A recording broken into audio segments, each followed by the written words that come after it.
ಇಷ್ಟ ಎಲ್ಲ ಹೋದ್ರೆ ನಾವು ಇನ್ನೂ ಪಾರ್ಟಿ ಮಾಡೋದು ಕೈವೇಲೆ ಆಗ್ತದೆ. ಯಾಕಂದ್ರೆ ಡೈರೆಕ್ಟ್ ಅಲ್ಟಿಮೇಟ್ ಕೇಳೋದಾರ supreme of police and deputy commissioner and CPI ನಿಮ್ ಸುಮ್ಮನೆ ಅವ್ರಿಗೆ ಸಂಬಂಧ ಅವ್ರ ಕೆಲಸ ಅಲ್ಲ ಅದ.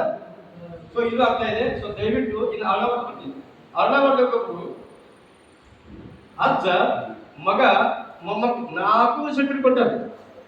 ಈ ಕೊನೆ ಒಬ್ಬ ಮಗನಿಗೆ ಕೊಡ್ಬೇಕಾದ್ರೆ ಬರೋದಿಲ್ಲ ಅಂತ. ಇದನ್ನ ಗ್ರೇಟ್ KS ಆಫೀಸರ್ ಹೂಗಾರ್ ಅವರ ಕೆಲಸ ಮಾಡಿರೋದು. ನಾವು ಬಾಳೆ ಬರೆದು ಬಿಟ್ಟೆ ಮಾರನೇ ದಿವಸ ಓಡೋದ್ರು. ಯಾಕಂದ್ರೆ ಗದ್ದ ಮಾಡಿದ್ರು ಸಿಕ್ಕೊಂಡು ಓಡಿ ಬಿಡ್ತಾರೆ. ಸೊ ಹೀಗಾಗಿ ತಹಶೀಲ್ದಾರ್ಗಳು ಅವ್ರೇನು ಬುದ್ಧಿ ಪೂರ್ವಕ ಮಾಡ್ತಾರೋ, ಏನ್ ಗೊತ್ತಿದ್ದ ಮಾಡ್ತಾರೋ ಅಥವಾ ಲ್ಯಾಕ್ ಆಫ್ ಎಲ್ಲಿ ಮಾಡ್ತಾರೋ ಅದು ಗೊತ್ತಿಲ್ಲ. ಅದಕ್ಕೆ ದಯಮಾಡಿ ಇವೆಲ್ಲ ಯಾಕಂದ್ರೆ lack of knowledge. Protection of atrocity act 2015 ಇವೆಲ್ಲ ಅದಲ್ಲ. ಇವೆಲ್ಲ ಸರಿಯಾಗಿ ಅರ್ಥ ಮಾಡ್ಕೊಂಡ್ರೆ ಯಾವ ಸಮಸ್ಯೆ ಬರಂಗಿಲ್ಲ. ನಮ್ಮ ಇಲಾಖೆಗೆ 100% ಪ್ರಾಡಕ್ಟ್ ಕಡಿಮೆ ಬರ್ತದೆ. ಯಾವ ಶೇವಿಲ್ ಇದ್ರೆ ಅಷ್ಟ, ಲ್ಯಾಂಡ್ ಪ್ರಾಬ್ಲಮ್ ಇದ್ರೆ ಅಷ್ಟ, ದಂಪಿ ಕಟ್ಟೆ ನೀವು ಎಂಟ್ರಿ ಆಗ್ಬೇಕು. ಎಲ್ಲ ನೀವು ನಮಗೆ ಹೇಳ್ಕೊಂಡ್ರೆ ನೀವು ನಿಮ್ ಕೆಲಸ ಯಾವಾಗ ಮಾಡೋದು, ಇದನ್ನೇ ಮಾಡ್ಬಿಡೋದು. ನಿಮ್ಗೆ 102 ಕೆಲಸ, ಇದು ಒಂದೇ ಅಲ್ಲ. ಸೊ ಈ ನಿಟ್ಟಿನಲ್ಲಿ ನಾವು ಸುಧಾರಿಸ್ಕೋಬೇಕು. ನೀವು ನಂಬ್ಕೊಬಿಟ್ಟು ಮಾಡ್ಬೇಕು. ಅದು ಈ 5 ಕಾನೂನು ಬಗ್ಗೆ ಒಂದು ಟ್ರೈನಿಂಗ್ ಪಡ್ತಾರೆ, ಬಹಳ ಅನುಕೂಲ ಆಗ್ತದೆ. ನಾವು 26 ಮಾರ್ಚ್ ಕೊಪ್ಪಳ ಡಿಸ್ಟ್ರಿಕ್ಟ್ ಕರ್ಸಿದ್ರೆ ಬಗ್ಗೆ ನನ್ನ ಖಾಸ್ ಫ್ರೆಂಡ್ ಅವರು doctor Suresh Shiddal and JD Ajjappa ಸ್ವರ್ಧಕ್ ಕರ್ಸಿದ್ರು. ಸುಮಾರು 4 hours 4 ನಾನು ಮತ್ತು ರಿಟೈರ್ಡ್ DSP ಕಾಂಬ್ಳೆ ಅವರು ಇದ್ರಾಗ 6 ಕಾನೂನು ಬರ್ತಾವ.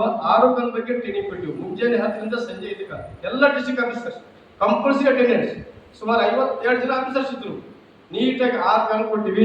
ಬಹಳ ಖುಷಿ ಅದ್ರ ಕಡೆ ಎಲ್ಲ ಬಂದ್ರು. ಈ ಪುಸ್ತಕ ಕೊಡೋದು ಕೂಡ ಅವರೇ, ಯಾರು ಸೌಗಲ್ ಸಾಹೇಬ್ JD ಅಲ್ಲಿದ್ದವ್ರಿಗೆ ಎಲ್ಲರಿಗೂ ಆಫೀಸರ್ಸ್ಗೆ ನಮಗ ಇಂಥ ಒಂದು ಬುಕ್ ಒಂದು ಸಂವಿಧಾನ ಪ್ಯಾಕೆಟ್ ಡಿಕ್ಷನರಿ ಕೊಟ್ಟು ಅವೇರ್ನೆಸ್ ಕನ್ಸಲ್ಟ್ ಮಾಡ್ರು. ಈಗ ನಮ್ಮ ಮತ್ತೆ ಬಂದೆ ಸರ್ 50% ನಮ್ಮ ಪ್ರಾಬ್ಲಮ್ ಸಾಲ್ವ್ ಆಗ್ಯಾವ. ಅಲ್ಲಿ ಲೋಕಲ್ ಸಾಲ್ವ್ ಆಗಲಿಕ್ಕತ್ತು. This is the rule of the under the constitution of India and constitution lies mother of all us. ನೀವು ಕಾನ್ಸ್ಟಿಟ್ಯೂಷನ್ ಬಿಟ್ಟರೆ ಯಾರಿಗೂ ಒಂದು ಇಂಚು ಬದುಕಕ್ಕೆ ನಿಮ್ಗೆ ಚಾನ್ಸೇ ಇಲ್ಲ. ಅದು ಪಂಚಾಯತ್ ಇರಲಿ, ಸಂಸತ್ ಇರಲಿ, ವಿಧಾನಸಭೆ ಇರಲಿ. ಮೊನ್ನೆ ಚೀಫ್ ಮಿನಿಸ್ಟರ್ ಸಾಹೇಬ್ರು ಬಂದರಲ್ಲಿ ಇನ್ನು ಮೇಲೆ ಯಾರು ಸರ್ಕಾರಿ ಅಧಿಕಾರಿಗಳು 10 ಗಂಟೆ ಒಳಗೆ ಅಧಿಕಾರಿಗಳು ಆಫೀಸ್ ಇರಬೇಕು, 6 ಗಂಟೆ ಮನೆಗೆ ಹೋಗ್ಬೇಕು, ಕಿರಿಕಿರಿ ಆಗ್ಬಾರ್ದು, ಕಂಪ್ಲೇಂಟ್ ಬರಬಾರ್ದು, ಡಿಮಾಂಡ್ ಮಾಡಬಾರ್ದು. ಎಸ್ ನೀವು ಅಲ್ಲ ನಿಮಗೆ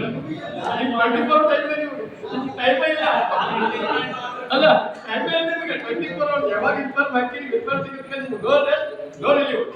ಸೊ ಈ ನಿಟ್ಟಿನೊಳಗ ಆ ಕಾನೂನಿಗೆ ನಾವು ಟ್ರೈನಿಂಗ್ ಕೊಡ್ತಾರೆ. ನಮಗೂ ಗೊತ್ತಾಗ್ತದೆ ಕಾನೂನು ಏನ್ ಹೇಳ್ತದೆ, ನಾವು ಕಾನೂನು ಉಲ್ಲಂಘನೆ ಮಾಡಕತ್ತಿದ್ವಿ ಹೆಂಗ, ನಮ್ಮ ಜವಾಬ್ದಾರಿ ನಮಗೂ ಬರ್ತದೆ. ಆಮೇಲೆ ಅಧಿಕಾರಿಗೂ ಜವಾಬ್ದಾರಿ ಬರ್ತದೆ. ಅವಾಗ ಏನ್ ಮಾಡಿದ್ರೆ ಕಡಿಮೆ ಆಗ್ತದೆ. ನಮ್ಮ ಮಿಡಿಗೆ ಎಲ್ಲ ಸುಮ್ಮನೆ ನಾವು ಬದಿಯಾಡೋದು, ಚೀರಾಡೋದು ಎಲ್ಲ ಕಡಿಮೆ ಆಗ್ತದೆ. ದಯವಿಟ್ಟು ಈ ಕಾನೂನು ಬಗ್ಗೆ ಸ್ವಲ್ಪ ಗಮನ ಇರಲಿ. ಮತ್ತು ಆದಷ್ಟು ಬೇಗ ತರಬೇತಿ ಮಾಡಿದ್ರೆ ಅನುಕೂಲ ಆಗ್ತದೆ. ಇನ್ನು ಕೊನೆಯದು ನಾವು ಮೊನ್ನೆ ನಾನು 1 ವಾರ 15 ದಿವಸ ಅದೇ ಸ್ವಲ್ಪ ಬೇರೆ ಅಷ್ಟಾಗಿ ಬಿಜಿ ಇದ್ದೆ. ಸಾಹೇಬ್ ಗೊತ್ತಾಗಿಲ್ಲ, ಲೇಟ್ ಆಗಿದ್ದಕ್ಕೆ ಕ್ಷಮೆ ಇರಲಿ. ಇನ್ನೊಂದ್ಸಲ ಹೋಗಿ ಅವ್ರಿಗೊಂದು ಹಾರಾಕಿ ಶ್ರಮ ಹಾಕಿದ್ರೆ ನಮ್ಮ ಅಧಿಕಾರಿಗಳು ಯಾವಾಗ ನಾವು ಅಟ್ಟು ಮಾಡದೆ ಹೋದ್ರೆ ನಾವು ಕೃತಜ್ಞರಾಗ್ಬಿಡ್ತೀವಿ. ಯಾಕಂದ್ರೆ ನಮ್ಗೆ ಯಾವಾಗ ಗೊತ್ತಾಗಿಲ್ಲ ನಮ್ಮ ಸಮಸ್ಯೆ ಸಾಲ್ವ್ ಮಾಡ್ತಾರೆ, ನಮ್ಮ ಕಷ್ಟ ಕೇಳ್ತಾರೆ, ನಮ್ಗೆ ಕ್ಷಮೆ ಕೊಡ್ತಾರೆ, ಸಿಟ್ಟು ಬಂದ್ರೆ ಒಂದು ಬೈತಾರ, ಮತ್ತೆ ಕರೆಕ್ಟ್ ಬೆನ್ನ ಚಕ್ಬಿಸಿ ಕಳಿಸ್ತಾರೆ. ಅಂತ ನಾವು ಏನ್ ಮಾಡ್ಬೇಕು, ಎಲ್ಲರೂ ಪರವಾಗಿ ಹೋಗಿ ಒಂದು ದಿವಸ ಇನ್ನೊಂದು ದೊಡ್ಡ ಹಾರಾಗಿ ನೀವು ಕೆಲಸ ಮಾಡ್ರಿ, ನಮ್ಮ ರಕ್ಷಣೆ ಮಾಡ್ರಿ. ಸರ್ಕಾರದ ಕಾನೂನು, ಸರ್ಕಾರದ ಆಸ್ತಿ, ಸರ್ಕಾರದ ಸಂಪತ್ತು ಸಾರ್ವಜನಿಕ ಸರಿಯಾಗಿ ಕಾಪಾಡ್ರಿ. ನೀವು ದೇವ್ರು ಒಳ್ಳೆ ಶಕ್ತಿ ಕೊಡ್ಲಿ. ನೀವು ಹಿಂಗೆ ಮೇಲೆ ಹೋಗ್ರಿ. ಆದಷ್ಟು ಬೇಗ IG ಆಗ್ರಿ, DG ಆಗ್ರಿ. ನನ್ನ ಕೆಲಸ ಮಾಡ್ಕೊಂಡ್ರ ಸಮಸ್ಯೆ ಯಾರಿಗೆ ಬಂದಾಗ ಅನಾವಶ್ಯಕ ಮಾತಾಡಕ್ಕೆ ಪಾಯಿಂಟ್ ಟು ಪಾಯಿಂಟ್ 1 2 3 ನೀವು ಮಾತಾಡಕ್ಕಾಗಲ್ಲ. ಒಂದು ನೀಟಾಗಿ ಬರ್ಕೊಂಡು ಬರ್ರಿ. ಒಂದು ಮಾತೇ ಗಂಟೆ ಕೊಟ್ಟು ಎಕ್ಸ್ಪರ್ಟ್ ಅದಾರ ಅವರು, IAS IPS ಮಾಡ್ತಾರ ಅವ್ರು. ನೀವು ನೋಡಿದ್ರೆ ಗೊತ್ತಾಗ್ತದೆ ಸಮಸ್ಯೆ ಇದೆ.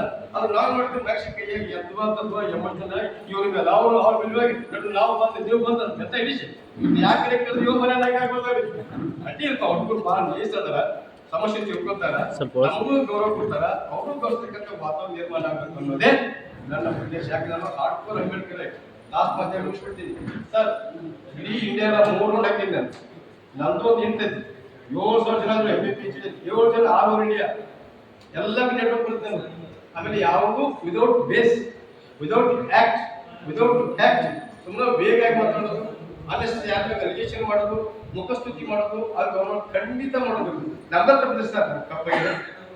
ದಯವಿಟ್ಟು ನಮ್ಮ ಕ್ಷಮೆ ದೊಡ್ಡ ಮನಸ್ಸು ದೊಡ್ಡವ್ರು ಕೇಳಿ ಕರ್ಕೊಂಡು ಹೋಗ್ತೀವಿಲ್ಲ. ಯಾರು ಎದ್ದುವ ತದ್ದುವ ಎರ್ರಿ ಬಿಡಿಯಾಗಿ ಮಾತಾಡಿ ವಾತಾವರಣ ಕೆಡಿಸೋದು, ಮನಸ್ಸಿಗೆ ನೋವು ಮಾಡೋದು, ಯಾವುದೇ ಅಧಿಕಾರಿಗಳು ಬಹಿರಂಗ ಮಾಡಿದ್ರೆ ಅವರಂತ ದುಷ್ಟ ಕೆಲಸ ಇಲ್ಲಿ ಮುಂದಿಲ್ಲ. ಇಂಡಿವಿಜುವಲ್ ಡಿಗ್ನಿಟಿ ಎಲ್ಲರಿಗೂ ಇರ್ತದೆ. ನಮ್ಮ ಡಿಗ್ನಿಟಿ ಇದೆ.